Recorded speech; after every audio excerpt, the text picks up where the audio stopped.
Bonjour à toutes et tous. Je vous propose qu'on démarre ce webinaire. En attendant que les personnes s'inscrivent, enfin en tout cas rentrent dans la salle. Je voulais déjà vous souhaiter la bienvenue à ce second webinaire consacré à la place des élus dans la politique Natura 2000. Pour ceux et celles qui nous rejoignent pour la première fois, je me présente, je suis Aurélie Philippot et je coordonne la mission Interréseau Natura 2000 et Territoires. Alors, comme d'habitude, quelques consignes avant de démarrer. Tout d'abord, merci de bien vouloir couper vos micros. On a un peu plus de 250 personnes inscrites à ce webinaire. Aussi, je vous invite à poser vos questions dans le chat, s'il vous plaît.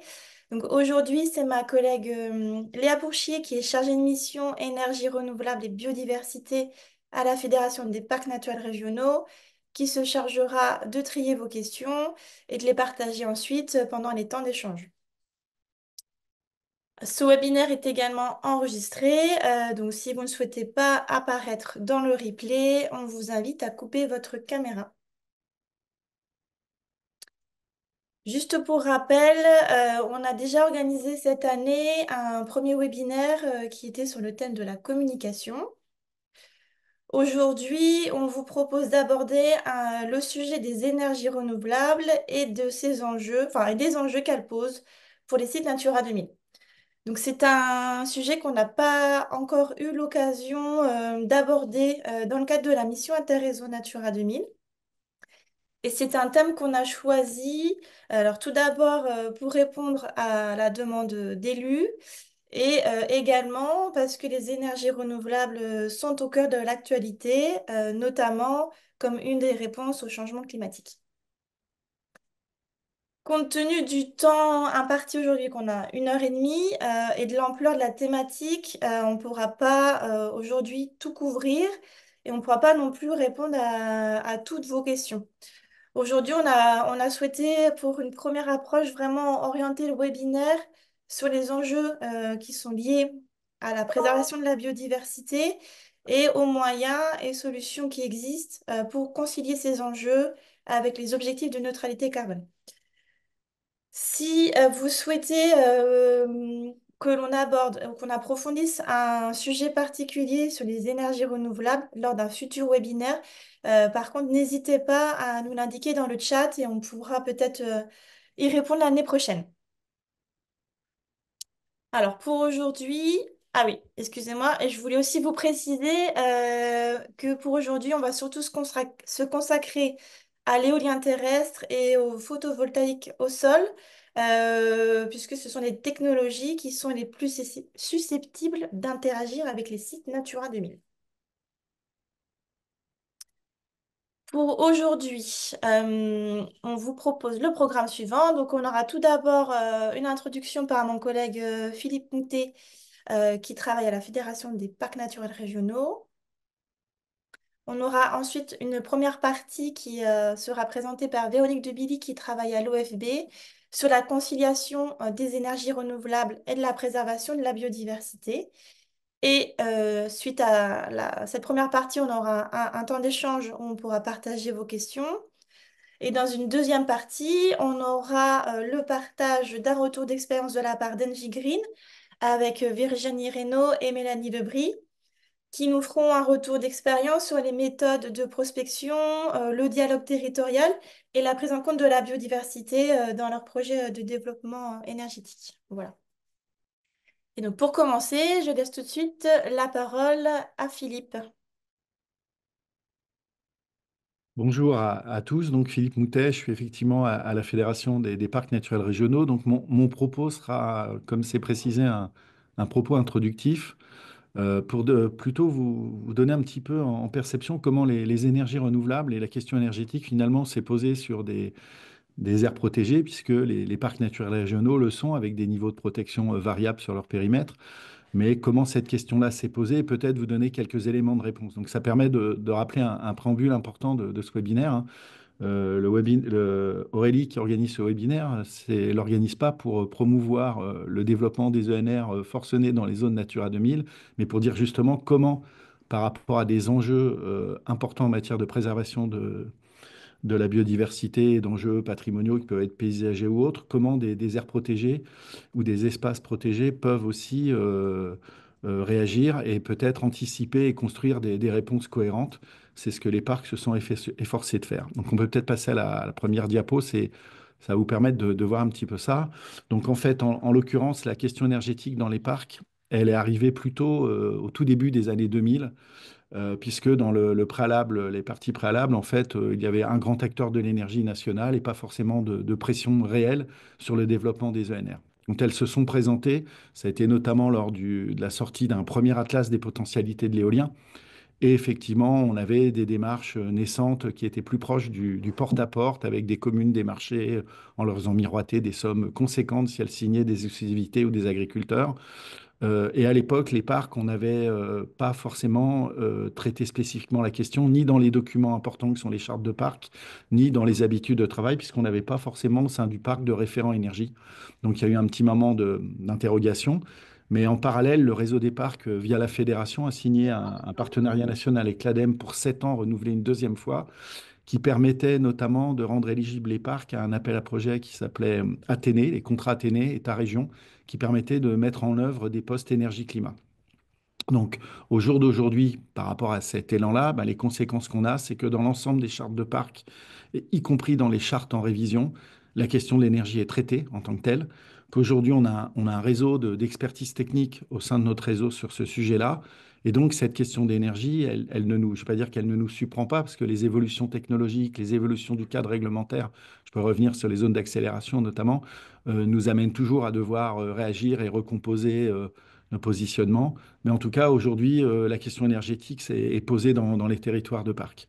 Donc ça, c'est une chose qui est assez importante. D'autre part, et on le rappelle dans tous nos préalables, la question de l'énergie et notamment résoudre la question de la place des ENR dans des espaces protégés, elle se résout déjà dans un premier point, c'est de travailler sur l'efficacité et la sobriété énergétique.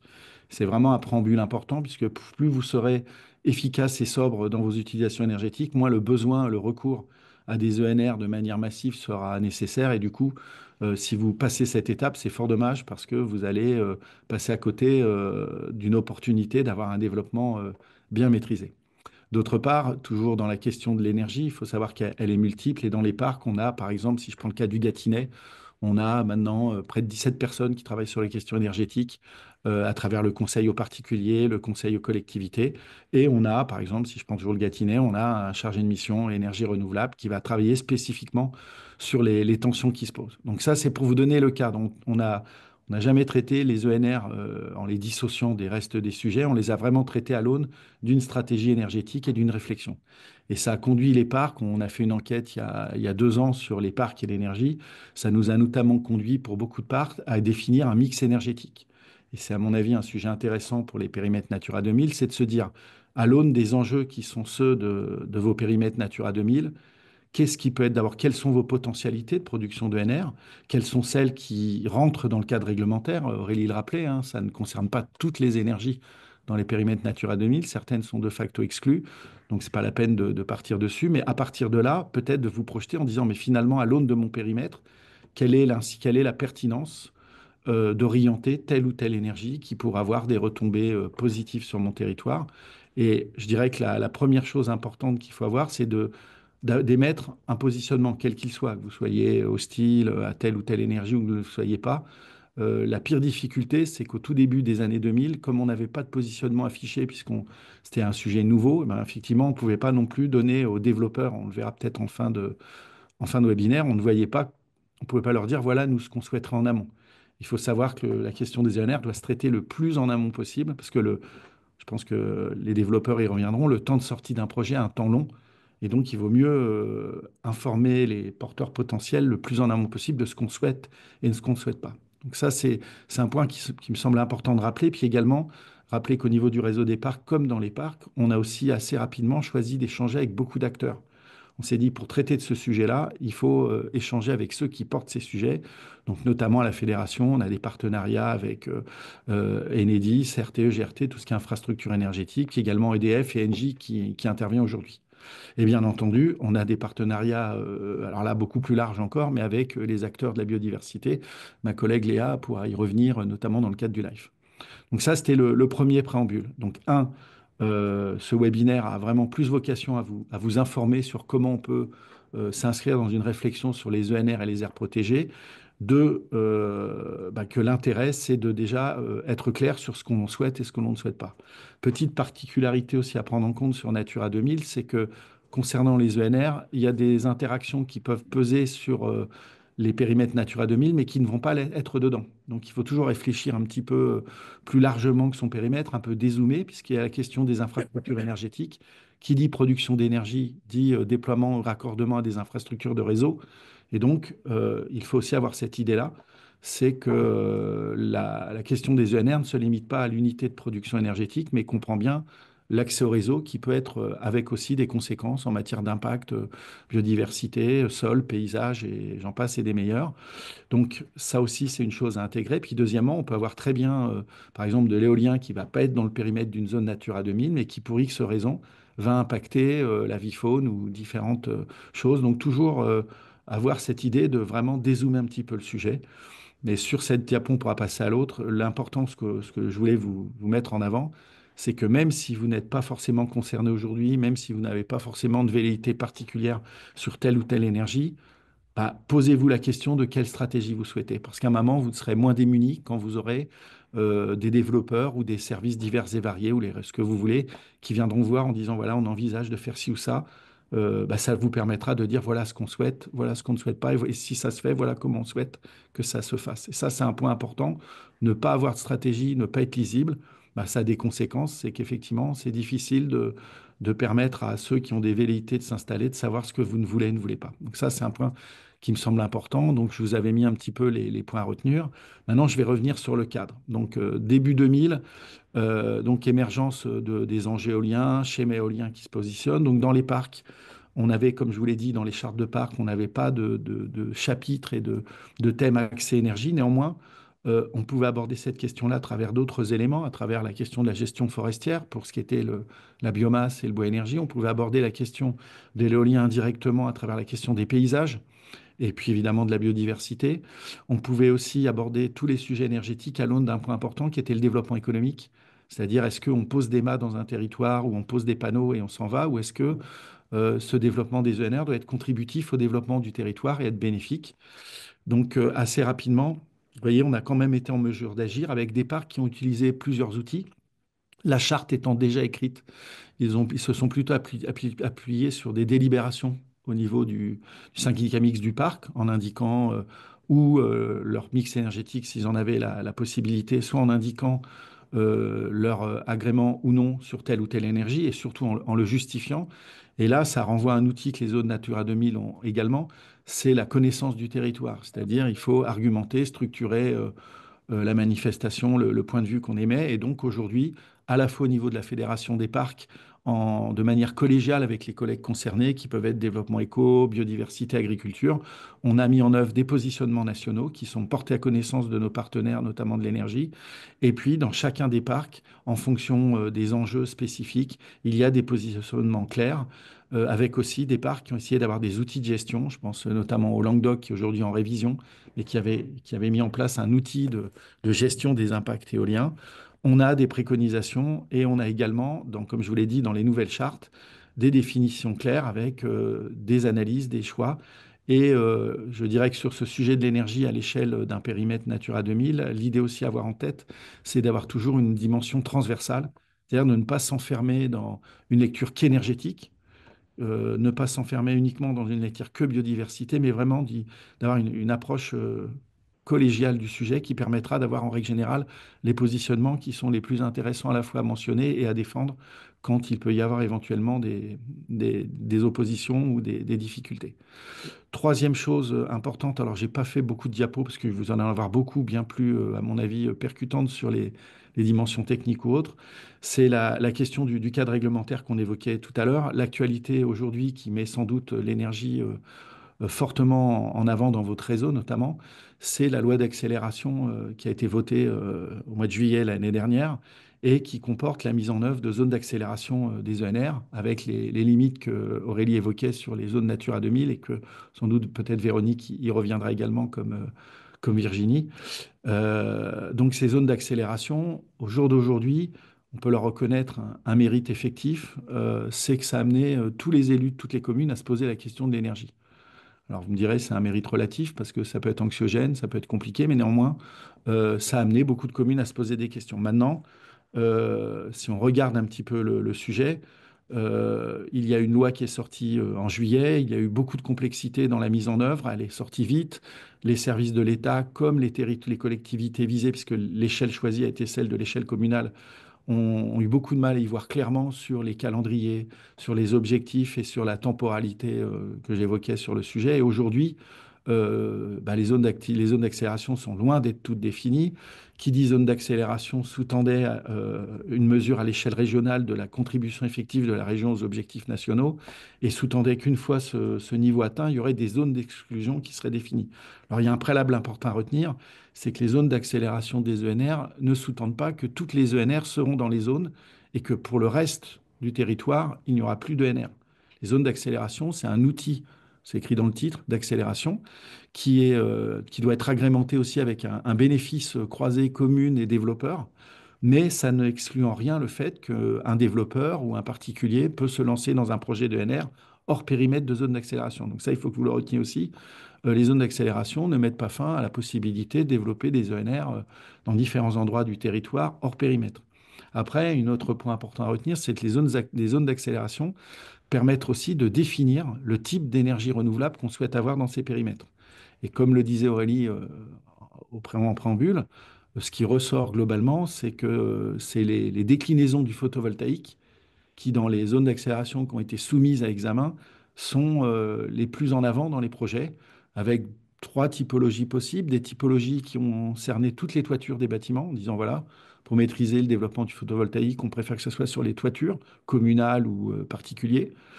Un autre biais qui a pu être pris, qui peut être aussi assez complexe, c'est de cibler toutes les terres agricoles, avec toutes les complexités que ça sous-tend, hein, pression sur la valeur du foncier agricole, pression sur le métier dédié de l'agriculteur. Peut-être Virginie l'évoquera, mais avec l'agrivoltaïsme, hein, on l'a fait à la fédération, qui doit être accompagné de précautions sur le maintien d'activités existantes. Et ça pose la question aussi de la saturation paysagère éventuelle et des impacts effectifs sur les sols et la biodiversité. Et puis, troisième élément possible, c'est du solaire au sol. Solaire au sol que nous, à la Fédération des parcs, de manière globale, on ne souhaite pas. Partons du principe que les terres agricoles souvent visées ont d'abord une vocation de culture et que les parties forestières ou autres, ou les pelouses sèches, par exemple, du Quercy, n'ont pas vocation non plus à accueillir du solaire au sol. Donc aujourd'hui, on est à ce contexte-là qui est en place. C'est des sujets qui, nous, on a aussi au niveau de la fédération joué un rôle de lobbying à travers l'accompagnement quand cette loi s'est mise en œuvre, les consultations. On avait proposé des amendements à cette loi et notamment de sortir les parcs naturels régionaux, de sortir les parcs nationaux, de sortir les réserves, etc., du périmètre en disant que des territoires reconnus comme aires protégées n'avaient pas vocation première à accueillir des ENR en masse, qu'on le faisait déjà, on était déjà contributif, mais que néanmoins, on ne le souhaitait pas. La commission mixte paritaire a choisi de ne pas exclure les zones d'accélération des périmètres de PNR, mais nous a donné une possibilité, c'est que l'ensemble des communes dans un périmètre de PNR doivent soumettre leur projet de zone d'accélération, doivent avoir une démarche de conciliation avec le parc. Donc ça nous a amené à une question juridique. Qu'est-ce que la conciliation avec le parc? Est-ce que c'est on lui présente le projet et puis on ne prend pas en compte ses remarques, on les intègre? On a eu au sein de la fédération une étude juridique sur la valeur des parcs en matière d'énergie. On en a profité pour avoir un travail particulier sur la concertation qu'on pourra transmettre à Aurélie, si elle, je pense qu'elle l'a déjà en partie, et qui pose qui donne un peu moins de flou sur la valeur juridique. Donc voilà pour le cadre général que je vous proposais de vous donner. C'est-à-dire qu'au final, se poser la question des énergies dans un périmètre, soit-il Natura 2000, c'est assez cohérent parce que ça permet d'avoir une réflexion et surtout d'avoir une stratégie. Ça n'engage en rien au développement forcené. Par contre, ça peut aussi conduire à des développements intéressants, maîtrisés, qui pourront d'ailleurs être transférés à d'autres. Et ça permet aussi à ces périmètres-là d'être contributeurs à une dimension générale de maîtrise de l'énergie et de maîtrise des émissions de carbone. Donc voilà, pour moi, ce qui est intéressant, et je vous invite à réfléchir à ces sujets-là. Puis on a un petit, je ne vais pas dire un bonus, mais nous, la biodiversité, c'était très important pour nous au niveau de la fédération, parce que souvent, l'angle premier d'opposition était d'ordre paysager. Donc là, on avait beaucoup de masse documentaire, beaucoup d'éléments. Par contre, en matière de biodiversité, le grand public n'était pas toujours réactif.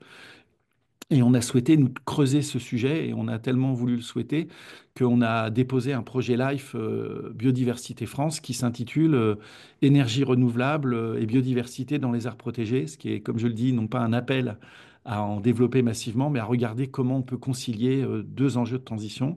Et je vous propose, si Aurélie est d'accord, bien sûr, de passer la parole à Léa Pourchier, qui est en charge de ce LIFE et des questions d'énergie et de biodiversité, qui peut en deux mots vous dire un peu ce qu'on pourra construire. Et d'ailleurs, les zones Natura 2000 ont été contributives à la première phase de ce travail. Léa, je te laisse la parole. Alors, rapidement, par contre, Léa, s'il te plaît. Bonjour à tous et tous, j'espère que vous m'entendez bien. Merci Philippe pour cette transition. Et oui, bien sûr, je vais décrire en deux, trois mots quel est le projet Live Biodi France, dont la fédération a été lauréale et que nous portons. Donc, comme Philippe le disait, ça concerne les énergies renouvelables et la biodiversité, ou en tout cas, comment est-ce qu'on va intégrer les enjeux de biodiversité dans les projets d'énergie renouvelable. Donc, ça va être au sein de toutes les aires protégées et aussi en périphérie des zones de protection forte. Quand on dit aires protégées, en fait, on a aussi pour vocation à ce que ça soit ouvert, non pas seulement aux aires protégées françaises, mais aussi européennes. Donc, ça va aussi concerner toutes les parcs nationaux, les PNR, les réserves Natura 2000. D'ailleurs, vous avez été nombreux et nombreuses à contribuer à notre première phase de travail.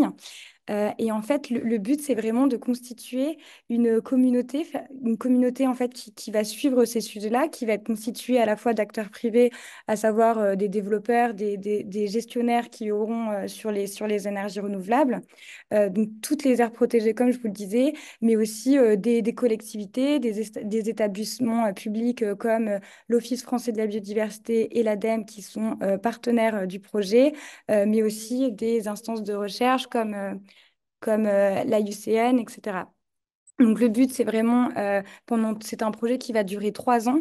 Il va y avoir de nombreuses rencontres, des webinaires, on va identifier des sites pilotes. Et le but, c'est vraiment qu'on va ressortir de ces échanges de la capitalisation, refaire des retours d'expérience. Et in fine, le but, ça va être vraiment de contribuer et d'alimenter l'émergence du futur Centre national de ressources multipartenariales sur les énergies renouvelables, la biodiversité et les sols, qui est proposé par l'Office français de la biodiversité et l'ADEME. Donc vraiment, le but, c'est vraiment de proposer, in fine, des outils opérationnels, des outils d'aide à la décision dont vous pouvoir s'emparer les aires protégées pour analyser du coup les énergies renouvelables et voir comment ils prennent en compte la biodiversité. On a déjà largement commencé ce projet LIFE, puisqu'en fait, on a envoyé un questionnaire à l'ensemble des aires protégées d'Europe. Donc, on est assez content parce que pour une première phase de travail, on a eu 130 réponses. Et en fait, on va faire un webinaire de lancement le 9 octobre. Donc, je vais vous envoyer le lien d'inscription pour celles et ceux qui le souhaitent dans le chat. Et je sais déjà qu'il y a beaucoup de participants qui sont issus des aires protégées Natura 2000. Donc ravi de voir que c'est un sujet qui vous intéresse aussi. Et voilà, j'espère que j'étais assez courte et je laisse la parole au prochain interlocuteur. Merci Léa. Donc, je vous propose qu'on enchaîne directement avec la présentation de Véronique. Voilà, donc moi je vais vous présenter les réflexions qu'on porte actuellement à l'OFB en partenariat très étroit avec l'ADEME et le ministère sur comment concilier le développement des énergies renouvelables et la préservation de la diversité. Petite introduction sur le pourquoi avant le comment, bien sûr. Donc Aurélie, tu peux passer. Alors, avant toute chose, un petit rappel sur le pourquoi d'un tel intérêt pour la biodiversité au sens large. Ça pourrait paraître idiot de se poser la question, mais en fait, à l'instruction des projets ou même dans le cas de la planification, c'est une question qui remonte très souvent. Et au-delà de l'intérêt de la biodiversité pour elle-même, il y a un certain nombre de services rendus par la biodiversité à l'homme dont on n'a souvent pas connaissance ou une perception pour certains aspects est pas exhaustive. Donc je vous ai rappelé quelques services rendus euh, qu'on rassemble en général dans trois catégories: le bien-être, la valeur paysagère par exemple, qu'apporte la biodiversité, les loisirs, etc. Il y a tous les services d'approvisionnement qu'apporte la biodiversité. Alors, on pense au premier, les insectes pollinisateurs, mais il y en a bien d'autres, et notamment celle de participer à la production de bois, énergie, de biomasse, etc., etc. Et puis, il y a tous les services de régulation. Et ça, on y pense uniquement quand on est en situation critique, notamment en phase d'inondation ou en période estivale où il fait très très chaud. Et c'est là qu'on s'aperçoit que la biodiversité participe fortement à la régulation du climat. Et les deux sont très interdépendants, climat et biodiversité. C'est pourquoi il y a un enjeu très fort euh, lorsqu'on travaille sur les mesures d'atténuation du changement climatique, de veiller à ne pas porter atteinte à la biodiversité. Alors, Philippe l'a évoqué, Aurélie aussi, hein, on est en plein changement climatique, mais on est aussi en pleine crise pour la biodiversité, pardon, avec une sixième phase d'extinction massive des espèces sauvages. Donc sixième phase, on pourrait se dire, bah, alors s'il y en a eu cinq autres avant, c'est pas bien grave, mais en fait, cette sixième phase, pardon, elle a cette spécificité qui elle est beaucoup plus rapide que les précédentes et elle ne laisse pas forcément le temps aux espèces sauvages de s'adapter au milieu naturel, bien sûr de s'adapter, ce qui peut avoir des conséquences après en termes de fonction de ces milieux et aussi des fameux services rendus dont je vous parlais tout à l'heure. Alors en France métropolitaine, je vous ai mis un exemple hein, de la liste rouge des espèces menacées d'extinction. Je ne vais pas rentrer dans le détail, mais c'était juste pour illustrer le fait qu'absolument tous les groupes d'espèces sont concernés. Et là encore, enfin, ne paraissent pas les espèces d'outre-mer. Et vous voyez que certaines espèces sont plus particulièrement menacées, enfin, certains groupes sont plus particulièrement menacés que d'autres, notamment les oiseaux, les poissons, les insectes, les écrevisses, etc., etc. Alors, parmi les facteurs de déclin de la biodiversité, l'IBES en cite deux grandes catégories, mais encore une fois, je ne vais pas rentrer dans le détail, mais vous avez les facteurs indirects, qui sont des facteurs démographiques, socioculturels, économiques, mais vous avez aussi les conflits, les épidémies, etc. Et puis les facteurs directs, et ce sont ceux sur lesquels on travaille le plus, ce sont des facteurs de pression directe sur la biodiversité, sur lesquels on est censé mettre en application des changements transformateurs hein, pour limiter ces pressions sur la biodiversité et éviter cette érosion de la biodiversité qu'on vit actuellement. Alors, parmi les facteurs de pression, on retrouve le changement climatique, pour lesquels il y a deux grandes catégories de mesures qui sont développées à l'international hein, pour lutter contre le changement climatique, les mesures d'adaptation et les mesures d'atténuation dont le développement des énergies renouvelables font partie puisqu'elles elles visent à développer à favoriser la production d'une énergie décarbonée.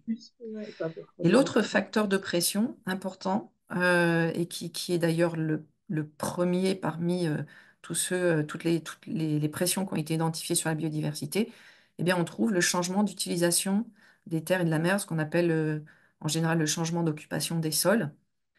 Et eh bien là, c'est là qu'on va retrouver une pression des énergies renouvelables potentielles qui va s'ajouter aux pressions existantes liées à d'autres activités et usages.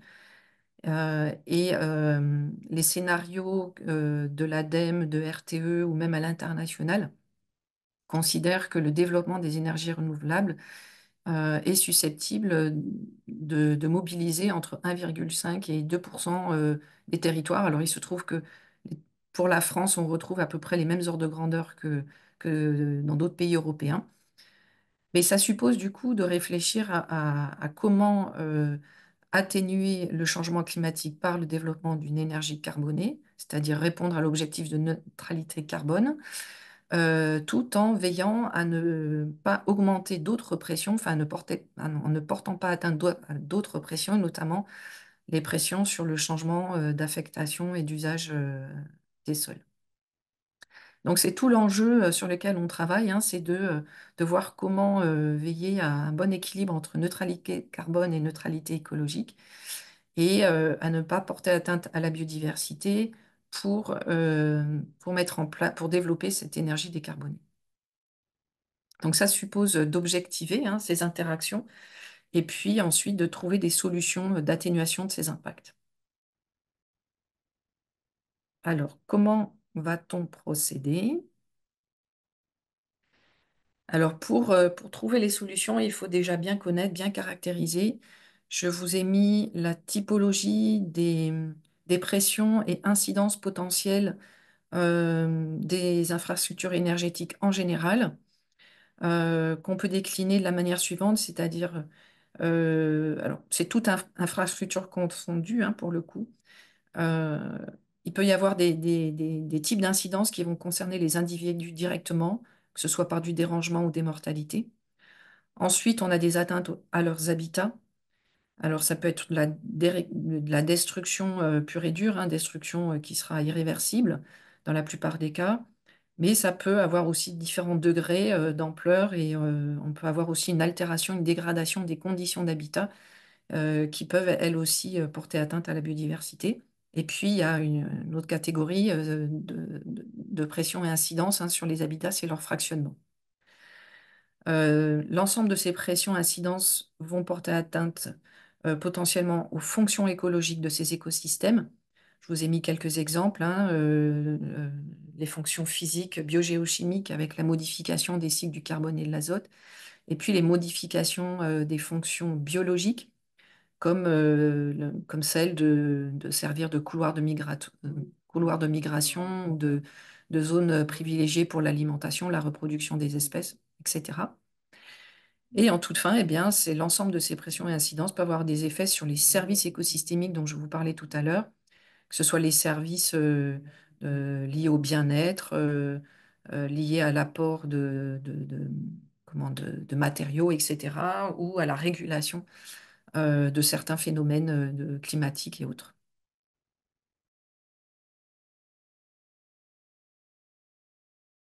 Alors, je n'avais plus de son, ça y est, il est revenu. Du coup, comment on atténue les effets de ces infrastructures sur la biodiversité? Eh bien, on va appliquer ce qu'on appelle la séquence éviter, réduire, compenser. Je pense que vous connaissez bien. Mais beaucoup me disent, mais c'est très conceptuel, mais ça n'a pas d'effet vraiment très concret sur le terrain. Alors en fait, si, c'est ce que je vous propose de voir, et NG Green en parlera aussi certainement beaucoup, mais en fait, c'est une séquence dont l'application constitue le fil conducteur de la conception des projets, qui doit être respecté dans l'ordre, c'est-à-dire il faut absolument d'abord rechercher toutes les mesures d'évitement avant de passer à la réduction ou la compensation et puis ensuite suivre les effets des infrastructures et ajuster les mesures, le cas échéant, en cas d'échec ou en cas d'impact qui n'avait pas été bien évalué. En revanche, si on n'applique pas cette séquence dans l'ordre, et il arrive qu'on voit des projets de ce type-là, eh bien, on est quasiment sûr de courir à l'échec. Donc, voilà, c'est un premier point de vigilance et de veiller à bien respecter toute la séquence dans l'ordre. Alors, sur l'évitement, petit rappel, hein, l'évitement, ça ne veut pas dire une mise sous cloche à tout prix des milieux. Ça se décline en plusieurs familles de mesures. La première étant la question de l'évitement d'opportunité et qui vise à évaluer s'il faut faire ou ne pas faire le projet au regard d'autres types de projets qui pourraient répondre aux besoins. Par exemple, comparer le développement de filières énergétiques entre elles et évaluer celle qui engendrera le moins d'impact possible sur le milieu naturel concerné. Ensuite, on a l'évitement géographique ou d'emprise, faire ailleurs ou faire moins, où là, on va vraiment comparer des scénarios de projets situés à différents endroits ou de différentes surfaces. Parfois, on parle aussi du faire autrement, mais là, on est souvent dans des familles de mesures qui relèvent plutôt de la réduction. Donc, je vous ai remis la définition hein, de l'évitement qui est de supprimer totalement un impact négatif identifié qu'il aurait pu engendrer sur une ou des cibles environnementales identifiées. Et c'est la grosse différence avec la réduction qui est, voilà, pour l'évitement, on est vraiment dans la suppression totale d'un impact. Alors, qui dit travailler sur l'évitement dit de bien définir les territoires de moindre impact et les territoires à forte valeur écologique sur lesquels éviter d'installer des infrastructures, quelles qu'elles soient d'ailleurs. Je vous ai mis à cette fin un certain nombre d'exemples de sites sur lesquels vous allez trouver des informations sur des enjeux ou certains types de milieux naturels.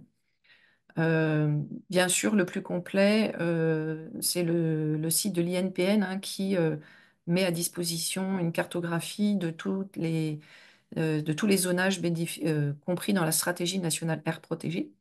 Mais vous avez d'autres sources d'informations comme l'inventaire des zones humides, des forêts anciennes. Dernièrement, nous avons mis en ligne aussi des cartes sur les aires d'activité des chauves-souris, les inventaires des haies, etc., etc. Je passe, il y en a beaucoup et certainement peut-être que justement cette masse d'informations peut faire peur parce qu'au au final, on ne sait plus laquelle utiliser. Alors c'est tout l'objet justement de la planification des zones d'accélération des ENR terrestres, d'objectiver un peu tout ça, de centraliser cette information pour l'utiliser au mieux. Donc vous avez accès sur la carte développée par l'IGN et le CEREMA les zonages qui sont en cours de mise en œuvre, certainement vous y avez participé. Et au sein de ces zonages, il y a une carte des zones écologiquement sensibles exclues des aires d'accélération. Donc vous avez accès à ces informations sur le portail cartographique de l'IGN et du CEREMA. Mais on nous a demandé aussi de développer un petit viewer qui permet très rapidement de visualiser les sites écologiquement sensibles listés à la loi d'accélération des énergies renouvelables et qui sont exclus de ces aires d'accélération. Donc, je vous ai mis l'adresse et via ce lien, vous pourrez visualiser assez rapidement les zones exclues des aires d'accélération et qui concernent toutes les énergies terrestres. Alors, ce sont les parcs nationaux et les réserves naturelles. Vous avez aussi les zones exclues des aires d'accélération de l'éolien terrestre. Et là, ça va concerner les ZPS et les ZSC à fort enjeu chiroptère. Et ensuite, vous avez un certain nombre d'autres sites qui sont listés à la stratégie nationale air protégée, qui ne sont pas exclus, mais qui nécessitent au préalable l'avis du gestionnaire. Donc, vous avez peut-être d'ailleurs été sollicité à ce titre. Donc voilà, vous avez accès via ce viewer à ces zonages. Alors, je vais passer très vite, mais c'était juste des rappels sur le fait qu'une fois que on a bien choisi les sites, et donc on est vraiment avec pour objectif de choisir les sites de moindre impact, eh bien, on va passer à d'autres volets de mesures qui vont concerner la réduction, notamment, et puis la compensation, l'objet étant d'atténuer autant que possible les incidences des projets au droit même de leurs emprises avant même de passer à la compensation. Donc, quand on pense à la réduction, on pense à toutes les phases hein, de réalisation des projets, de la phase de chantier, d'exploitation, puis de démantèlement. et la compensation qui vise à apporter une contrepartie aux incidences négatives notables qu'apporterait le projet ou que peut apporter le projet sur les milieux naturels, les espèces, etc., et pour lesquels on n'a pas de solution d'évitement ni de réduction efficace. Alors, quelques exemples, je ne sais pas s'il me reste du temps, j'espère que oui. Pour l'éolien terrestre, déjà sur les risques d'incidence connus de cette filière en particulier, il faut savoir qu'il y a beaucoup de travaux de recherche à l'international comme en France qui visent à bien comprendre et caractériser les impacts de cette filière sur la biodiversité. Et il y a des connaissances nouvelles, quasiment, j'allais dire, pas tous les jours, mais pas loin. La plus connue est les impacts par mortalité, hein, des individus, mais il y en a beaucoup d'autres qui commencent à être bien caractérisés, qui font l'objet d'un consensus scientifique et qui concernent le dérangement des individus et donc la dégradation de la capacité d'accueil des habitats à proximité des éoliennes. Alors cette dégradation de la capacité d'accueil des habitats, euh, on commence à mieux la comprendre. L'une des origines est, semble-t-il, liée aux turbulences dans la colonne d'air que génèrent les éoliennes en aval. Et ça a pour conséquence un évitement de ces zones par une majorité d'espèces de chauves-souris et certaines espèces d'oiseaux. Donc voilà, bien comprendre que dans la connaissance de ces impacts, il y a les mortalités, mais pas que. Et une des autres incidences sur lesquelles les scientifiques travaillent de plus en plus, c'est la perte d'habitat autour des éoliennes. Et cette perte d'habitat, elle peut aller jusqu'à plus d'1 kilomètre, hein. Ça a été caractérisé jusqu'à 1,5 km pour certaines espèces de chauves-souris. Alors, les solutions, eh bien, ça va être vraiment dans le choix du site d'implantation du parc que on a le plus de chances finalement d'atténuer les incidences. Et, euh, et donc, il s'agit pour nous à tout prix d'éviter les zones à plus fort enjeu écologique et être très vigilant sur le positionnement des éoliennes, enfin du parc éolien par rapport au site à fort enjeu. C'est là qu'on a le plus de chances en fait d'atténuer les incidences. Ensuite, on va avoir un certain nombre de mesures qui concernent l'implantation des éoliennes au sein du parc, la conception des aérogénérateurs, pardon, avec certaines mesures comme des mesures d'éloignement par rapport aux haies, aux lisières, aux zones humides, aux gîtes à chauves-souris, etc. L'éloignement par rapport aux corridors migratoires, euh, la, la, si tu peux revenir en arrière, Aurélie. La définition de la hauteur de garde au sol suffisante, etc. Donc là, ce sont des solutions qui vont permettre d'atténuer les incidences sans les annuler complètement. Et il restera certains impacts, notamment les impacts par perte d'habitat. Et donc ensuite, on aura des mesures de compensation possibles. Je ne sais pas si j'ai le temps de passer voilà, traiter en détail les mesures de réduction pour les chauves-souris et les oiseaux. Peut-être on reviendra C'est un dessus. petit peu juste, mais tu me Ouais. dis. Ben, peut-être que les questions permettront de revenir dessus. Voilà. Mais voilà, il y a des mesures de réduction dont on connaît l'efficacité pour les chauves-souris. Pour les oiseaux, c'est en cours de travail. Il y a des dispositifs qui sont proposés, hein, de détection automatique des oiseaux et d'arrêt des machines, mais leur efficacité scientifique reste encore à vérifier. Donc voilà, vous avez un certain nombre d'impacts et puis des mesures des réductions possibles au cas par cas, et dont l'efficacité sur les espèces ciblées fonctionneront plus ou moins bien. Et puis après, ben, il y a un certain nombre de mesures de compensation qui peuvent être proposées. Celle qu'on retrouve le plus souvent dans les dossiers, c'est la création d'îlots de sénescence, la plantation de haies, la modification des pratiques culturales, etc. Ce sont des mesures qui nécessitent d'être anticipées très en amont, hein, de la conception des projets parce que si on cherche à les mettre en place en fin d'instruction, eh bien, ça pose pas mal de difficultés, notamment pour ce qui concerne la disponibilité foncière et la faisabilité de ces mesures. Sur le solaire photovoltaïque au sol, on a une connaissance scientifique des incidences qui est en train de se développer, qui a pris un peu de retard par rapport à l'éolien.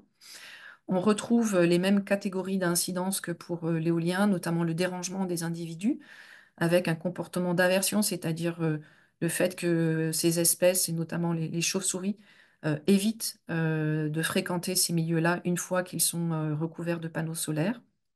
Et donc, on a une altération de la capacité d'accueil des habitats pour ces espèces.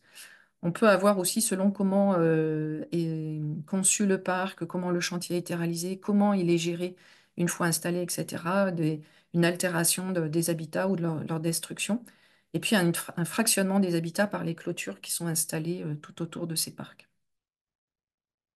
Alors actuellement, on travaille beaucoup sur les effets des panneaux solaires sur les apports pluviométriques. Euh, donc, il y a des modèles qui commencent à être développés qui permettent de le calculer et dont on voit que les effets des panneaux sur la pluviométrie dépendent beaucoup de la conception elle-même du parc, c'est-à-dire de la densité des panneaux, des surfaces couvertes, de la largeur interrang, etc., etc. Alors, ça, je voulais vous représenter très schématiquement les effets sur les sols et leurs fonctions biologiques. C'est un schéma qui est issu d'une thèse de l'IMBE.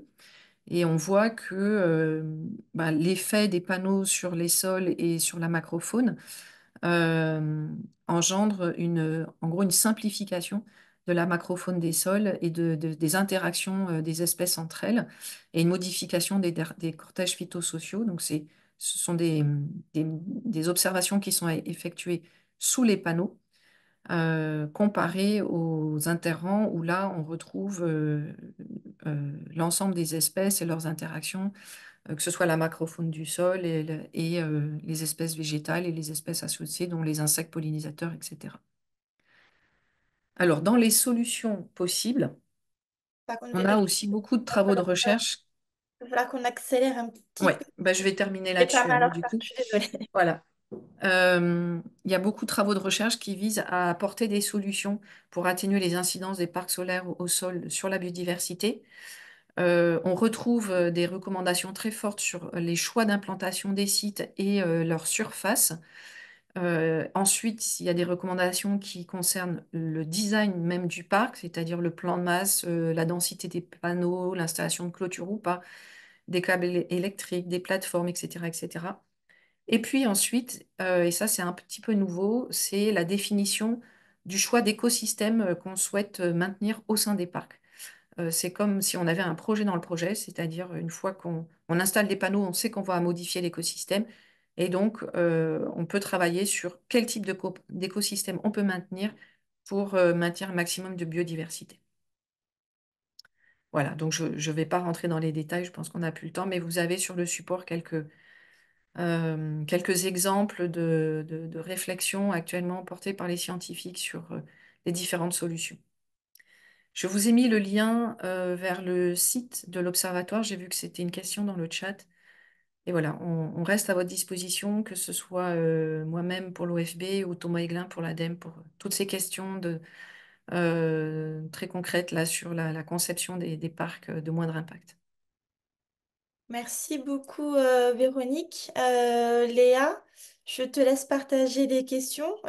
Comme on est un petit peu en retard, on va pas pouvoir toutes les partager. Mais ce que je vous propose, c'est qu'on fasse un document synthétique à la à la suite du webinaire. On reprendra l'ensemble des questions et on tâchera d'y apporter les réponses. Mais vas-y, Léa, je te laisse la parole. Oui, très bien. Bah, il y a eu beaucoup de réactions et des commentaires. J'ai noté qu'il y a un sujet qui pourrait être intéressant à traiter dans les prochains webinaires.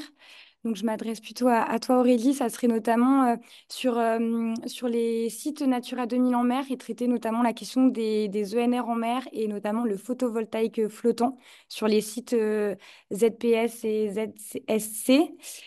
Sinon, il y a eu d'autres questions auxquelles on a déjà répondu dans le chat sur le recensement sur les chambres d'agriculture qui sont lancées dans un recensement des surfaces agricoles naturelles ou forestières pour l'installation de projets photovoltaïques au sol, donc hors agrivoltaïsme. Donc là, il y a Philippe qui a répondu et qui a envoyé le document de positionnement de la fédération à ce sujet. Donc, n'hésitez pas aussi à nous écrire par la suite si vous avez d'autres questions une fois que vous aurez lu ce document-là. Et durant la présentation de Véronique, il y a une question à propos des APP. Alors, je ne vous dirai pas l'acronyme puisque je ne le connais pas, donc je laisse la personne réagir si elle veut aussi poser la question. Et il y a eu des questions sur comment caractériser les sites à fort enjeu, zone hotspot de biodiversité, aires protégées, forêt. Une autre question sur est-ce que ça serait possible de remettre les liens des visualisateurs cartographiques pour les zones d'accélération ENR et les sites écologiques sensibles exclus? Et une autre question auquel peut-être pourrait réagir Véronique sur y a-t-il des études qui ont porté sur l'effet de l'ombre portée des panneaux photovoltaïques sur l'évolution des habitats naturels, notamment sur les pelouses sèches?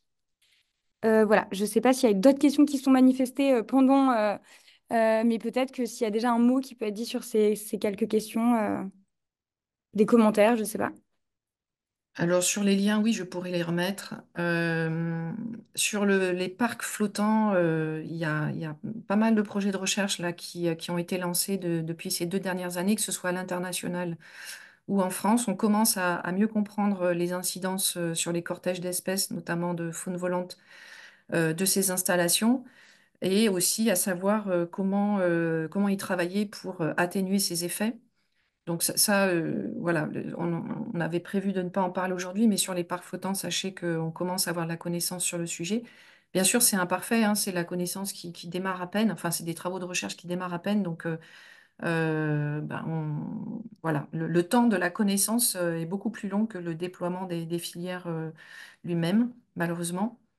Et puis sur les effets de l'ombrage, oui, il y a beaucoup de travaux sur les effets de l'ombrage, sur les conditions microclimatiques sous les panneaux et leurs effets sur les cortèges phytosociaux. Globalement, ce qu'on voit, c'est que donc, quand on évalue ces impacts, on travaille à la fois sur la composition des espèces et sur l'abondance, etc. Donc, je vois il y a quelqu'un qui pose la question des bénéfices. Alors, effectivement, en fait, ces nouvelles conditions microclimatiques peuvent être favorables à certaines espèces végétales et défavorables à d'autres. Et de manière assez simplifiée, donc, bien sûr, ce que je vais vous dire, faut après le réadapter au cas par cas. Mais ce qu'on observe, c'est qu'il y a une baisse de la richesse en espèces, des cortèges phytosociaux qui sont sous les panneaux. Mais il peut y avoir une production végétale plus importante, notamment en période estivale, puisque ces espèces seront à l'ombre et donc enfin, bénéficieront de l'ombre comparé aux interrants où là, elles peuvent être brûlées par le soleil. Donc voilà, dans tous les cas, il y a une modification des conditions d'habitat, une modification des cortèges phytosociaux, avec tous les cortèges qui en dépendent, hein, notamment les cortèges d'insectes, la création de nouvelles conditions qui peuvent être favorables à certaines espèces végétales en particulier. Je ne sais pas Merci. si ça répond bien à la question. Bah, en tout cas, moi, ça m'a paru très clair comme réponse. Ce que je te propose, c'est peut-être que tu puisses répondre aux questions directement dans Oui, le chat, si, si tu le souhaites, et puis que ouais. on poursuive les présentations avec le retour d'Engie Green sur leur expérience dans le montage de projets d'énergie renouvelable. Et donc, je vais passer les diapositives aussi, hein, du coup, ça sera... D'accord, merci.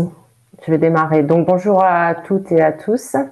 Donc, je m'appelle Virginie Reynaud. Je vais intervenir avec l'appui de ma collègue Mélanie Lebris pour vous partager, nous, l'expérience qu'on a du développement des énergies renouvelables en lien, proximité, proche des sites Natura 2000.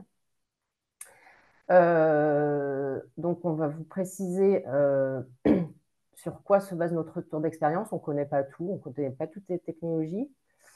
Et puis, on va vous proposer d'échanger sur notre méthodologie de choix des sites, ce qu'on appelle les sites d'implantation, donc les sites sur lesquels on étudie la possibilité d'implanter une production d'énergie renouvelable.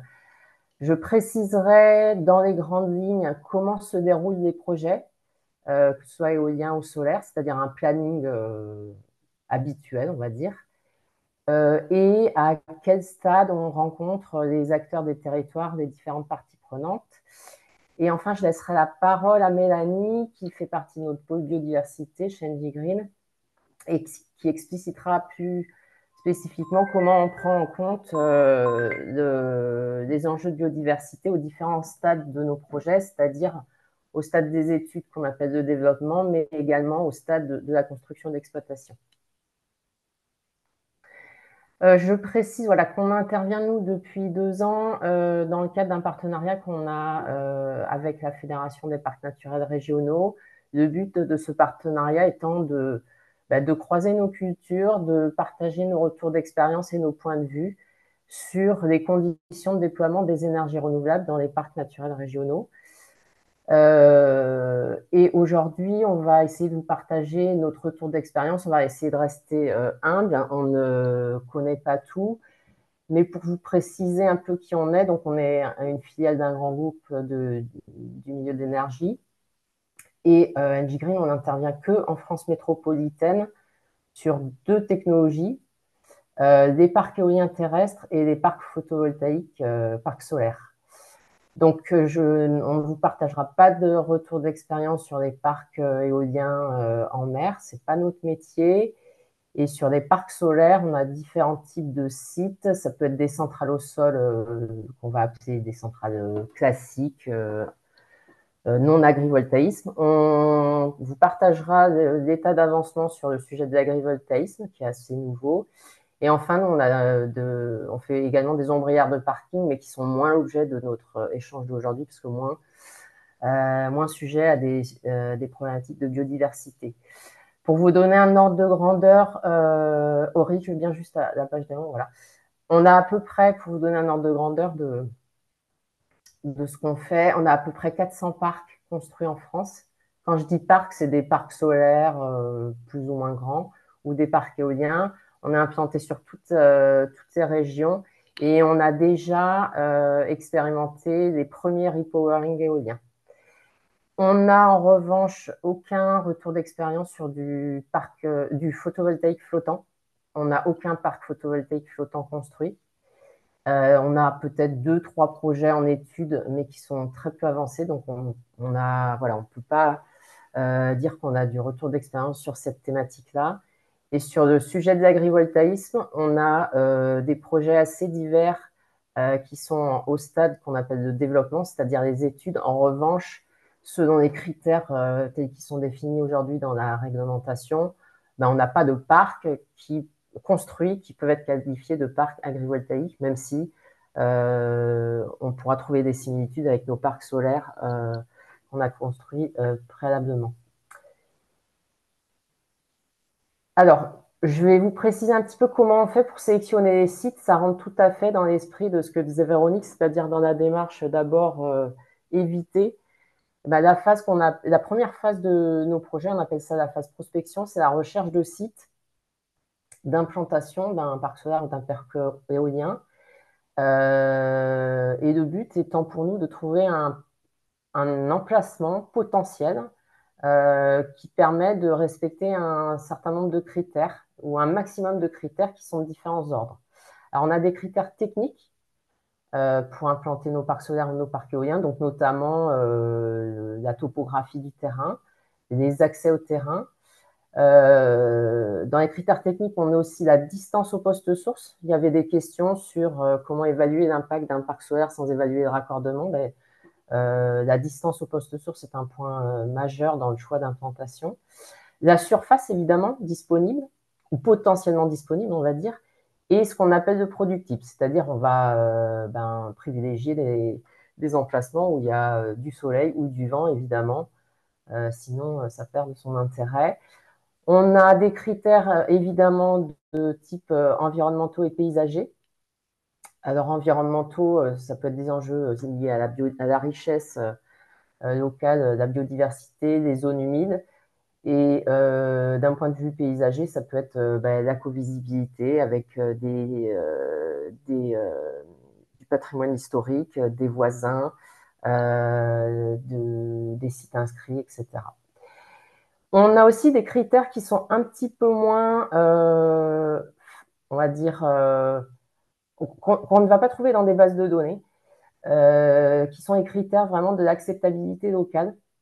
Donc, c'est-à-dire, on va s'implanter préférentiellement dans des territoires qui souhaitent participer ou poursuivre le déploiement des énergies renouvelables chez eux.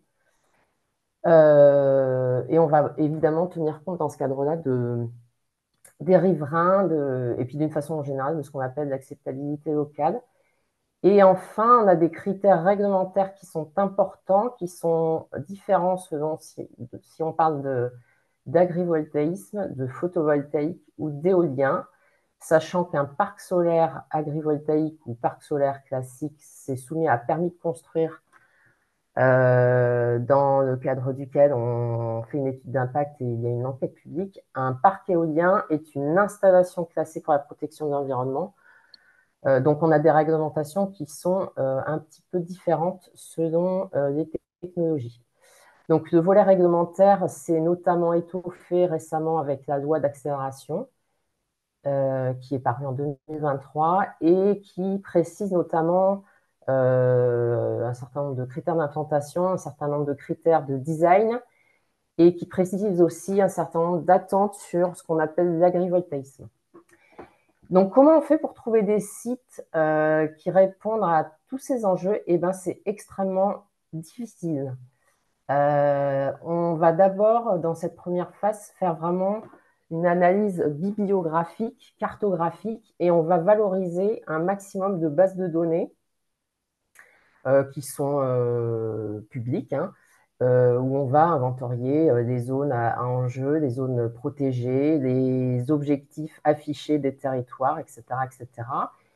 Et en fonction de ça, on va pouvoir engager ou non des premiers contacts avec les gens qui sont les propriétaires des terrains sur lesquels on souhaiterait étudier la faisabilité d'un projet et les communes. Si globalement ces premiers signaux sont positifs, on va poursuivre le projet. Si globalement ces signaux sont négatifs ou si on a un doute, on va abandonner le projet et on n'engagera pas la seconde phase qu'on appelle le développement, qui consiste à des études beaucoup plus poussées de terrain.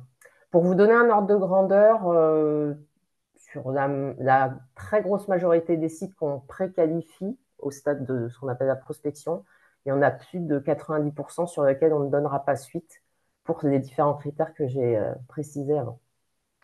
Donc la cartographie, ben, ça va ressembler à ça. J'ai mis deux exemples de cartos qui va ressembler à ce que vous allez trouver sur le portail des zones d'accélération. Nous, on a des outils, voilà, des outils de géomatique qui font appel aux bases de données.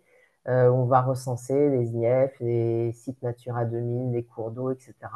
Ça, c'est un exemple de cartographie qu'on utilise pour l'éolien. Et puis, on va essayer de s'exclure des zones où il y a des enjeux. Et puis, voilà, ça peut être aussi ce type d'analyse cartographique pour du solaire. Et on va essayer de chercher des sites d'implantation dans les zones blanches, c'est-à-dire qui ne sont a priori pas soumises à des enjeux déjà connus liés à la présence de patrimoine historique, de sites classés, de zones protégées, etc. À ce stade, ça reste bibliographique, donc ça reste à confirmer et on est vraiment dans une première approche. Première approche, pourquoi? Parce que dans la réalité, effectivement, le déroulement d'un projet, que ce soit du solaire ou de l'éolien, c'est assez long.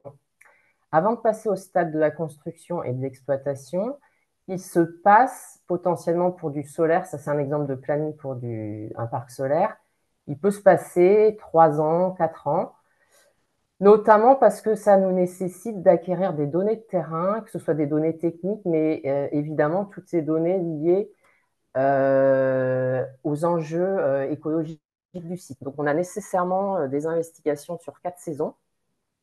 Et ensuite, on va avoir un certain temps pour valoriser, traiter les données, etc. Et jusqu'à être confiant sur la possibilité de déposer un permis de construire. Donc, ces relevés sont des relevés de terrain, mais on va à cette occasion collecter aussi toutes ces données qui auraient pu être collectés par des parcs naturels régionaux, etc.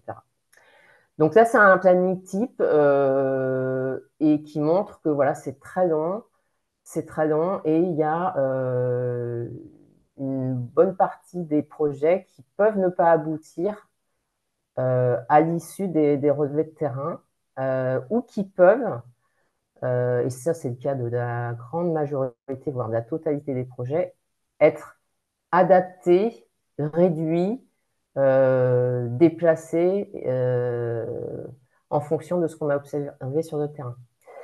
Le deuxième planning, voilà, ça c'est un planning d'un projet éolien. Pour information, avant de sortir de terre, un parc éolien, théoriquement, il pourrait sortir en 4-5 ans. Dans la pratique, un projet nouveau, il va mettre potentiellement, ce qu'on observe plus souvent, c'est plutôt 7-8 ans. Les études sont plus longues, on a plus de concertation à faire. On a clairement plus comment dire, de sujets d'acceptabilité. Et la démarche réglementaire n'est pas tout à fait la même. Je précise, je ne l'ai pas dit au début, mais que en lien avec le thème d'aujourd'hui, là, ce qu'on vous partage, c'est évidemment pas que pour les sites en Natura 2000, puisque justement notre volonté est d'éviter les sites Natura 2000, mais on a forcément des points communs, qu'on soit en Natura 2000 ou pas Natura 2000. On peut tout à fait avoir des sites avec des enjeux écologiques importants ou des enjeux paysagers importants, même si on n'est pas en Natura 2000. Donc, je dirais, nous, la démarche, une fois qu'on a évité les enjeux connus, bah, elle est appliquée partout, éviter, réduire, compenser, qu'on va détailler après.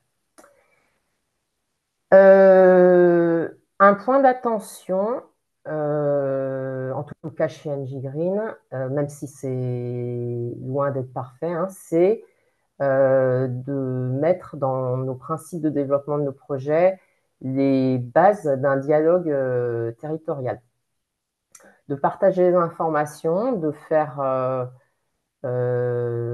partager nos connaissances avec les parties prenantes des territoires, de faire de la pédagogie, tout simplement, parce que on a parfois beaucoup de questions qui reviennent sur des sujets voilà, qui n'ont pas forcément lieu d'être. Et puis, on va rythmer les échanges pendant le développement de projet de façon à ce qu'on garde un lien avec les territoires.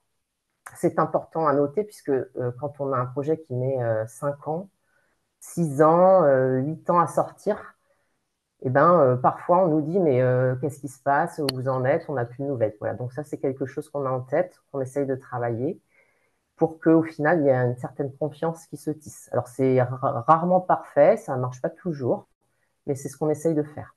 Et donc on construit ou on co-construit un outil de dialogue, des outils de dialogue avec les élus, avec les parties prenantes, et ça peut être du sur-mesure.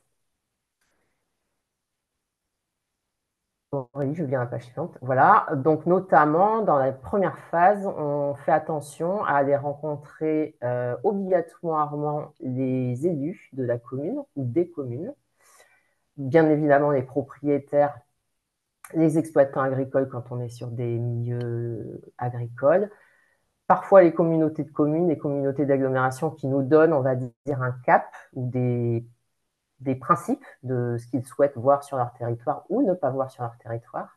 Et puis, il peut y avoir d'autres acteurs implantés localement, comme les parcs naturels régionaux, la chambre d'agriculture, etc.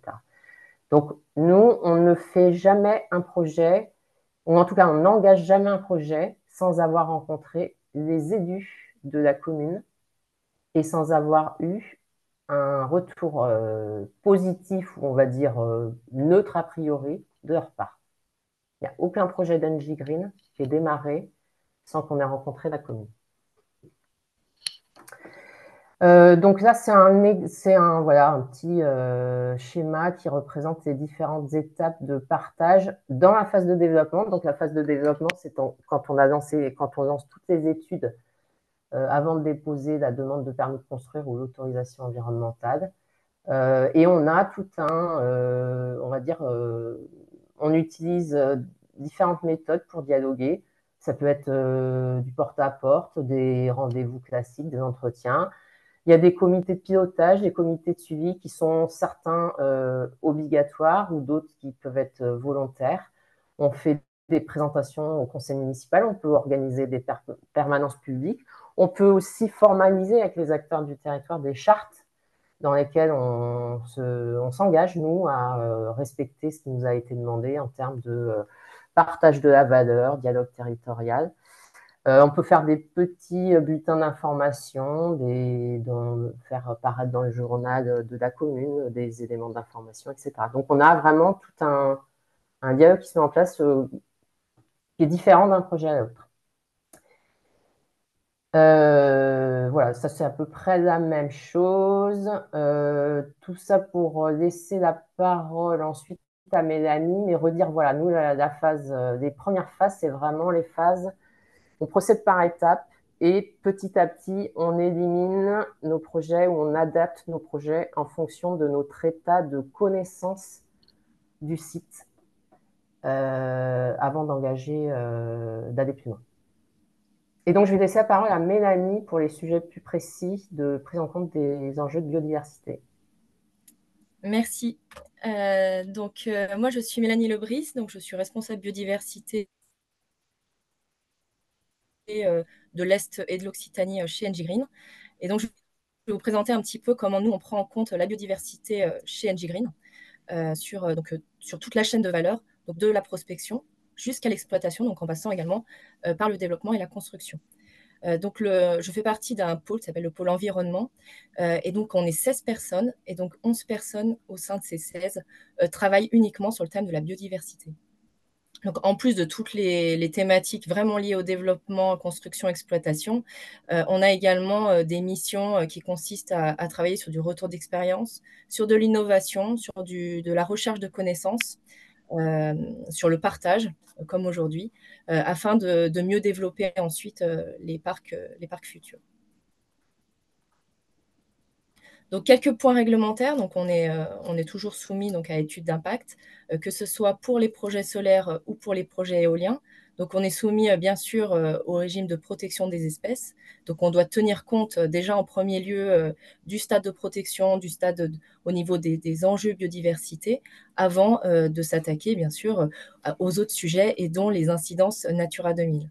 Donc, le contenu de l'étude d'impact, il est cadré par l'article R 122.5 du Code de l'environnement, qui précise que l'étude, elle doit être proportionnée à la sensibilité du site, et notamment sur les enjeux biodiversité. Donc, on va faire un petit focus sur les études d'impact. Donc, on fait toujours faire nos études d'impact par des bureaux d'études spécialisés en écologie pour avoir, bien sûr, l'indépendance des études et des inventaires. Pour les inventaires éoliens, donc c'est des inventaires qui sont longs, qui durent une année complète au minimum. Et donc là, je vous ai mis un nombre de sorties minimum qui est exigé pour la région Grand Est. Donc, il faut bien savoir que c'est un nombre vraiment minimum si on a des enjeux qui sont estimés faibles sur la zone.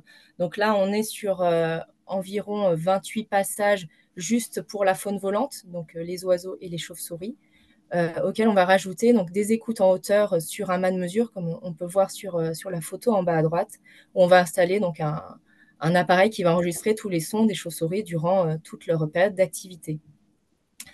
En plus de ces sorties qui sont obligatoires, on va pouvoir aussi rajouter des sorties pour des espèces cibles, par exemple la cigogne noire ou le milan royal ou d'autres espèces à enjeu d'oiseaux ou de chauves-souris, qui peuvent être demandées donc, par les services de l'État pour conforter nos études.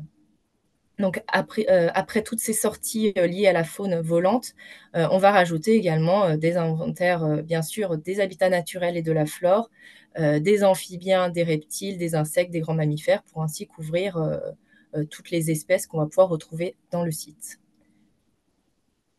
Concernant donc les inventaires liés au parc photovoltaïque, donc ils vont s'étendre également globalement sur une année complète. Alors j'ai mis plus ou moins l'hiver, puisqu'on peut arriver dans certains cas dans des zones qui peuvent être des anciens sites de stockage de déchets, par exemple, où il peut y avoir moins d'enjeux, et on va seulement faire 1 ou 2 passages l'hiver, voire pas du tout si effectivement il n'y a aucun enjeu.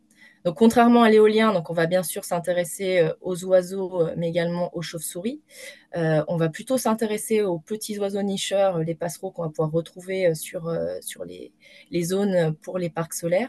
Mais on va aussi s'attaquer, on va dire, de façon plus importante que pour l'éolien, sur d'autres sujets, sur la flore, les amphibiens, les reptiles ou les insectes. Et on va s'attacher à comprendre quel va être le risque sur la perte d'habitat et l'effarouchement de certaines espèces. On est aussi très attentif donc aux risques sur les zones humides, et on va souvent faire donc des sondages pédologiques si jamais la zone le nécessite, si on estime qu'il va y avoir des enjeux sur les zones humides. Donc là, pour illustrer, donc, on en a déjà parlé avant, mais donc quelques impacts, quelques types d'impacts qu'on va pouvoir retrouver donc, sur les parcs solaires et sur les parcs éoliens. Donc sur les parcs solaires, comme je vous l'ai évoqué auparavant, donc on va plutôt être sur des enjeux habitat, comme de l'altération de corridors, la perte d'habitat de chasse ou de reproduction, des impacts liés au débroussaillage ou alors des impacts liés à l'effarouchement, et notamment on pense au bruit, à l'agitation pendant le chantier. Et puis pour l'éolien, comme type d'impact, donc bien sûr, il y a le risque de collision pour les oiseaux et les chauves-souris, mais également des impacts qui peuvent être liés donc à l'effarouchement, donc à la peur que vont avoir les animaux des éoliennes, au défrichement, si jamais il y a besoin de faire un petit peu de défrichement pour les besoins du chantier, mais également la perturbation des migrations d'oiseaux ou de chauves-souris.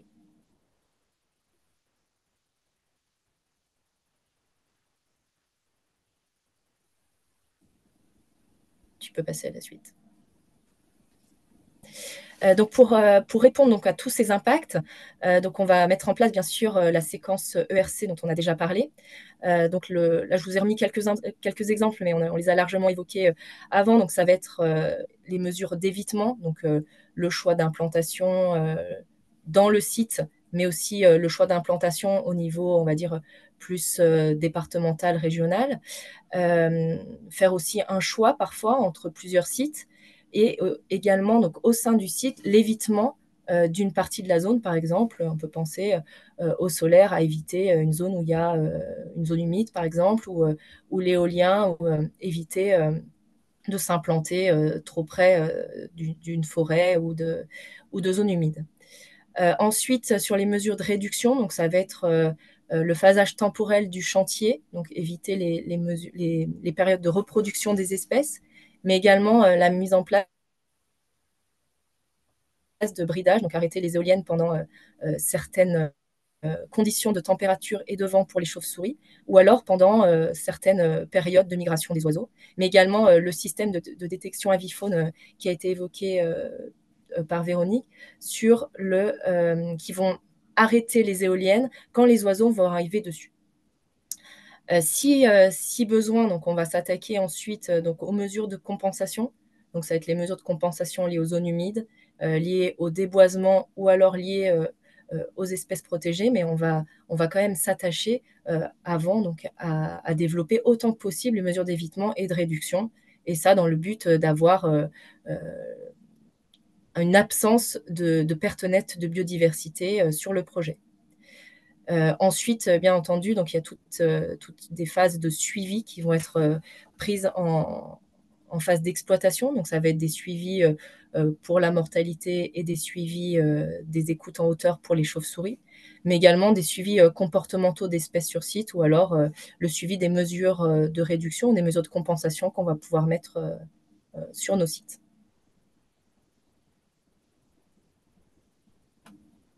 Donc là, oui, voilà, je vous ai remis les mesures de suivi en exploitation. Donc pour l'éolien, ce sont des mesures qui sont réglementaires en partie.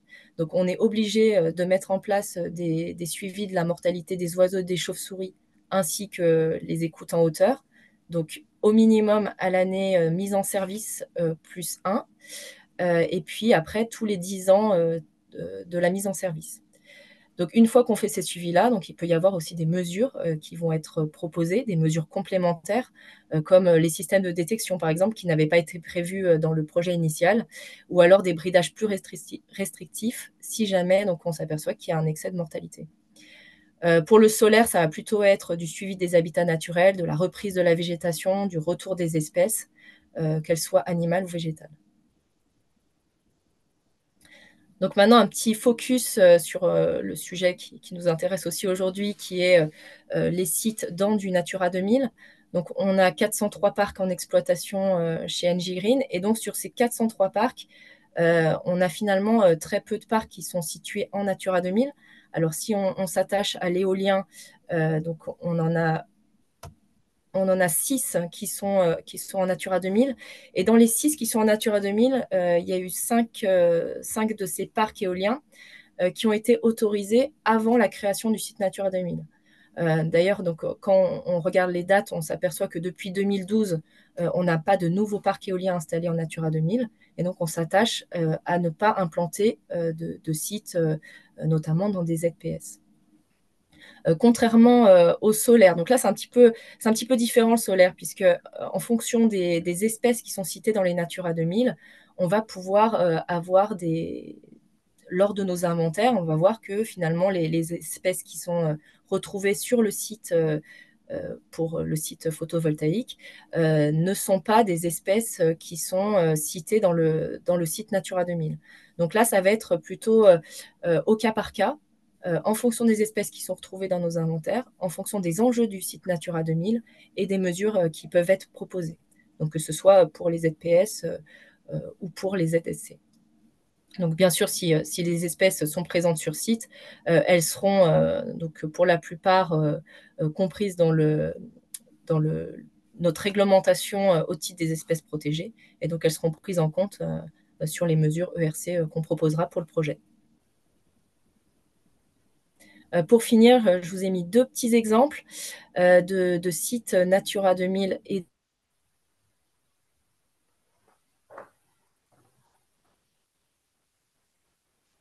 de sites solaires.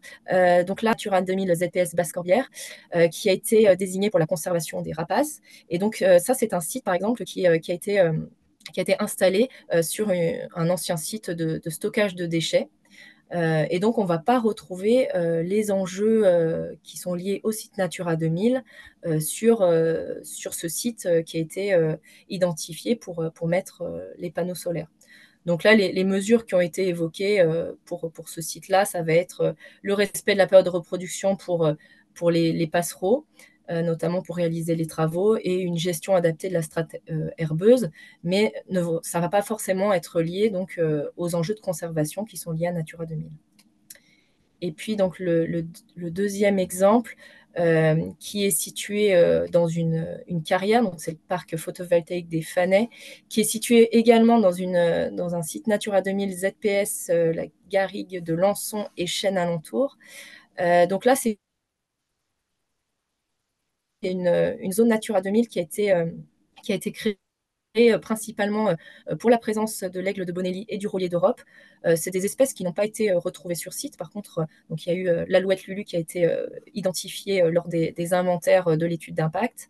Et donc, pour cette espèce, on a prévu donc le calendrier écologique de chantier toujours, et le maintien d'une strate herbacée pour qu'elle puisse revenir une fois que le parc est construit. Donc voilà, j'en ai terminé avec cette présentation. Merci. Merci beaucoup pour vos 2 présentations qui étaient très instructives et concrètes, du coup, avec des exemples dédiés à Natura 2000. J'ai eu l'impression, j'ai pas vu, mais j'ai l'impression qu'il y a beaucoup de messages qui sont passés pendant ces 2 présentations. Léa, est-ce que du coup, tu peux nous faire une synthèse des questions que tu as pu voir et qu'on puisse du coup avoir les réponses de... Oui, oui, oui, oui, bien sûr, il y a eu beaucoup de réactions sur le chat. J'en ai recensé quelques-unes et du coup, je laisse Virginie et Mélanie répondre et éventuellement Véronique si elle veut compléter. Dans un premier temps, il y a eu beaucoup de questions sur les critères lors de l'élaboration d'un projet d'étude. Est-ce qu'il y a la prise en compte du coup de Natura 2000, des critères de proximité avec les riverains? Est-ce qu'il y a des réglementations, des distances, prise en compte des critères liés à l'acoustique? Est-ce qu'il y a une méthodologie de concertation pour l'acceptabilité locale et notamment est-ce qu'il y a l'intégration des citoyens et des gestionnaires d'espaces naturels? Euh, Prise en compte et aussi voilà il y a aussi des questions sur du partage d'expérience. Que se passe-t-il au cours du dialogue territorial et malgré toute la pédagogie s'il subsiste une opposition au projet? Est-ce qu'il y a des exemples d'abandon de projet? Donc, il y a eu quelques questions. Est-ce qu'il y a des projets qui ont été abandonnés par Engie à la suite de phases d'études d'impact? Il y a une question avec la signature des baux avec les propriétaires. Si la signature des baux avec les propriétaires est actée avant la mise en place de la séquence ERC, comment agir en amont? Et voilà. Et après, il y a eu plein de réactions différentes, comme par exemple, il est important de prendre en compte les inventaires réalisés par les gestionnaires ou naturalistes depuis plusieurs années, et très important afin de bien identifier la présence des espèces sur le temps long. Il y a une question aussi sur le dossier d'autorisation de la carrière en termes de réhabilitation avant un projet d'ENR. Enfin, que prévoyait le dossier d'autorisation? Voilà, je sais pas, il y a beaucoup de questions, je sais pas auxquelles vous voulez réagir. Je vous laisse prendre la... Il y en a beaucoup, beaucoup. Alors, il y a un thème qui revient, c'est est-ce qu'on abandonne des projets? Dans quel cas? Oui. Alors, je le redis, on abandonne des projets à différentes étapes. Oui, ça arrive, y compris à des étapes assez avancées des projets. Et ça peut arriver que ce soit pour des conditions d'acceptabilité locale. Par exemple, un projet éolien qui a démarré avec le soutien des élus locaux et puis finalement, ben voilà, le temps passe, les élus changent ou changent d'avis. Et à ce moment-là, si on n'a plus de soutien et qu'on considère qu'on a besoin de ce soutien, ce qu'on fait en général, on abandonne le projet. Donc oui, c'est déjà arrivé à des stades très avancés de projets, notamment éoliens. Et puis, comme j'ai expliqué au début, l'abandon le plus fréquent, c'est au stade initial, c'est-à-dire on identifie un site potentiel et vu les données qu'on peut récupérer concernant la qualité du site ou les enjeux du site, bah, il arrive très très fréquemment, c'est même la majorité des cas qu'on ne pousse pas plus loin que ça les études. Sur la concertation, est-ce qu'il y avait une question, c'est comment on associe. Notamment, est-ce que vous intégrez les gestionnaires d'espaces naturels? Peut-être répondre à cette... Alors, on fait du cas par cas pour la concertation. Ça dépend du projet, ça dépend des attentes du territoire. Mais il y a des exercices imposés, notamment, on parlait des zones d'accélération tout à l'heure. Si jamais on est amené à étudier la faisabilité d'un projet en dehors d'une zone d'accélération, on met en place ce qu'on appelle des comités. J'ai oublié le nom des comités. Du comité de site, je crois, je n'ai plus le terme en tête. Et donc là, on invite toutes les parties prenantes du projet. Ça peut être des gestionnaires du parc naturel, des gestionnaires du site Natura 2000, des élus, des riverains, etc. Donc oui, on peut être amené à rencontrer les gestionnaires des sites Natura 2000, mais on peut aussi être amené à les rencontrer parce que ces personnes disposent de données sur les milieux qu'on souhaite valoriser dans nos études d'impact. Il y avait une question sur les distances aux riverains. Donc, pour l'éolien, effectivement, il y a une distance minimum à respecter de 500 mètres entre les éoliennes et les premières habitations. Il y a certaines communautés de communes qui ont pris le parti de prescrire dans leur PLUI, dans leur document d'urbanisme, des distances plus importantes. Voilà, il y en a certains qui ont dit je veux une distance de 1 km et non pas de 500 mètres. Et pour le solaire, il n'y a pas de distance réglementaire, c'est plus du bon sens. On va essayer de ne pas se coller, évidemment, aux maisons voisines. Et je dirais la distance est dépendante de la covisibilité qu'on est susceptible de créer. Qu'est-ce qu'il y avait d'autre comme question? Alors, pour compléter aussi sur l'abandon des projets, on peut aussi abandonner les projets suite à des inventaires biodiversité. Donc, c'est déjà arrivé, que ça soit à la phase vraiment de l'inventaire complet, mais parfois lors des premiers inventaires où on s'aperçoit que les enjeux biodiversité vont être très très élevés. Donc ça nous est déjà arrivé d'abandonner des projets à un stade très très précoce liés aux inventaires biodiversité. Il y a des questions sur les OLD. Alors effectivement, quand on fait nos études d'impact, on prend en compte les impacts des obligations légales de débroussaillage.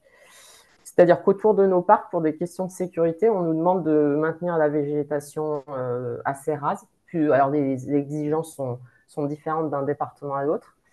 Mais donc, cet entretien de la végétation, enfin, l'impact de cet entretien est pris en compte dans nos études. Qu'est-ce qu'il y avait d'autre? Acoustique, il y avait une question sur l'acoustique. Alors, effectivement, les parcs éoliens sont des installations classées pour la protection de l'environnement et il y a des seuils à respecter au niveau des riverains proches. Et donc, si on est amené à dépasser ces seuils, on peut avoir une mise en demeure d'arrêter l'installation ou de modifier l'installation pour à nouveau respecter ces seuils. Parc solaire flottant, on en a parlé. Nous, on n'a pas de retour d'expérience. Qu'est-ce qu'il y avait d'autre? Après, comme l'a dit Léa, effectivement, on pourra pas, j'ai vu son petit message, on pourra pas répondre effectivement à toutes les...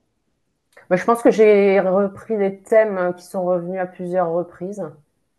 Ce qu'on vous propose de faire, comme je vois qu'il y a des gens qui commencent à se déconnecter progressivement, c'est de reprendre l'ensemble des questions, remarques dans le chat et puis d'en faire un document de synthèse qu'on soumettra après à Angie Green et puis aussi à Véronique pour qu'elle puisse apporter des réponses écrites qui permettront aussi de servir de document de synthèse. On vous donnera aussi, on va faire un replay du webinaire. On vous mettra également les présentations avec les contacts des personnes qui sont intervenues aujourd'hui, si jamais vous souhaitez les recontacter par la suite pour avoir plus d'informations, plus ce qu'on vient de dire, donc la synthèse des questions-réponses. Et puis, n'hésitez pas aussi à nous faire des retours sur cette thématique des énergies renouvelables, savoir si c'est un sujet que vous souhaitez qu'on approfondisse l'année prochaine dans un autre webinaire. Donc, j'ai bien noté que le sujet des ENR en mer, donc ça doit être les éoliennes offshore, était un sujet qui pouvait intéresser les animateurs de sites marins ou mixtes.